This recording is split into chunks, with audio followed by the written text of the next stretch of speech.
ဖုန်းနံပါတ်အသစ်ပြောင်းလိုက်တဲ့သူတွေအနေနဲ့ဘဏ် message လျှောက်တာကိုဘဏ်ကိုသွားကြမလို့ပဲနဲ့ကိုယ်တိုင် software ထဲမှာဘယ်လိုလုပ်လို့ရမလဲဆိုတာကျွန်တော်ပြောပြပေးတော့မှာဖြစ်ပါတယ်။အရင်ဦးဆုံး HANA 1Q software တွေကိုဝင်လိုက်ပါ။ပြီးရင်ဒီညာဘက်အောက်ဆုံး menu ဆိုတဲ့ဒီအနီဝိုင်းပြထားတဲ့ဟာလေးကိုနှိပ်လိုက်ပါ။ပြီးရင်တော့ဒီဘက်ညာဘက်အပေါ်တောက်မှာ setting ဆိုတာလေးရှိပါတယ်။အဲ့ဒီထဲကိုဝင်လိုက်ပါ။ပြီးရင်တော့ဒီလိုမျိုးလေးပေါ်လာပါလိမ့်မယ်။ဒါအောက်ကိုနည်းနည်းဆွဲလိုက်မယ်ဆိုရင်မွန်ဂျာအလင်ဆိုတာရှိပါတယ်အဲ့ဒီမွန်ဂျာအလင်နဲ့ကိုဝင်လိုက်ပါပြီးရင်တော့ဒီလိုမျိုးလေးဒါဂျိုဝဲပြောင်းပြောင်းဆိုတာလေးကိုအနီဝိုင်းပြထားတဲ့ဟာလေးကိုနှိပ်လိုက်ပါအဲ့ဒါဆိုရင်တော့ဒီစာမျက်နှာလေးပေါ်လာပါလိမ့်မယ်ဒီထဲမှာဒီအနီဝိုင်းပြထားတဲ့ယူတက်ဖုန်း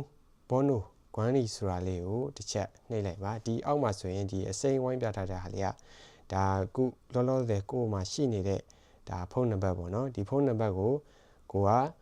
ဖျောက်ချင်တယ်ဖြတ်ချင်တယ်ဆိုရင်ဘေးကကြက်ချီကလေးကိုနှိပ်ပြီးတော့မှဖျောက်လိုက်လို့ရပါတယ်အရင်ဦးဆုံးခုဖုန်းနံပါတ်အသစ်ကိုဒီမှတ်ပုံတင်မှာဖြစ်တဲ့အတွက် Hutel ဖုန်းဘောနိုဂွမ်ရီဆိုတဲ့ဟာလေးအနီဝိုင်းပြထားတဲ့ဟာလေးကိုနှိပ်လိုက်ပါပြီးရင်တော့ဒီလိုမျိုးလေးပေါ်လာပါလိမ့်မယ်ဒါဆိုရင်နောက်ထပ်ဒါ Hutel ဖုန်းဘောနိုချူကာဆိုတဲ့ဒီအနီဝိုင်းပြထားတဲ့အကွက်လေးကိုပဲထပ်နှိပ်လိုက်ပါအဲ့ဒါဆိုရင်ဒီလိုမျိုးလေးပေါ်လာမှာပေါ့နော်ဒီအပေါ်ကအကွက်ကကြတော့ဒါအခုလောလောဆယ်ရှိနေတဲ့ဖုန်းနံပါတ်ပါဒီဖုန်းနံပါတ်ကိုကမသုံးတော့ဘူးဆိုရင်ဘေးမှာကြက်ချီကလေးကိုနှိပ်ပြီးတော့ဖြတ်လိုက်လို့ရပါတယ်ကိုအခုဖုန်းနံပါတ်အသစ်လုံးမဲ့နံပါတ်ကိုအောက်မှာရေးထည့်ပေးရမှာဖြစ်ပါတယ်ဒီအမှန်ချက်လေးတွေချိန်ရမယ်ပေါ့နော်ဘေးမှာ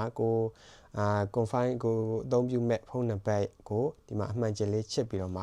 working ကိုနှိပ်ပေးရမှာဖြစ်ပါတယ်ပြီးရင်တော့ဒီမှာခုကိုထည့်လိုက်တဲ့ဖုန်းနံပါတ်လေးကဒီလိုမျိုးလေးပေါ်လာမှာဖြစ်ပါတယ်ကိုမသုံးတော့တဲ့ဖုန်းနံပါတ်ကိုဘေးမှာကြက်ချီကလေးနှိပ်ပြီးတော့ဖြတ်လိုက်လို့ရပါတယ်ပြီးရင်အားလုံးအချက်လက်အကုန်လုံးဖြည့်ပြီးသွားပြီဆိုရင်တော့ပြုံးကြောင်းစွာကိုနှိပ်လိုက်ပါအဲ့ဒါဆိုရင်တော့ကိုယ့်ရဲ့ဒီကမ်ဖြုံး Bmil ဘောနို6လုံးတောင်းပါလိမ့်မယ် password 6လုံးကိုရိုက်ထည့်လိုက်ပါအဲ့ဒါဆိုရင်တော့ဒီဘန် password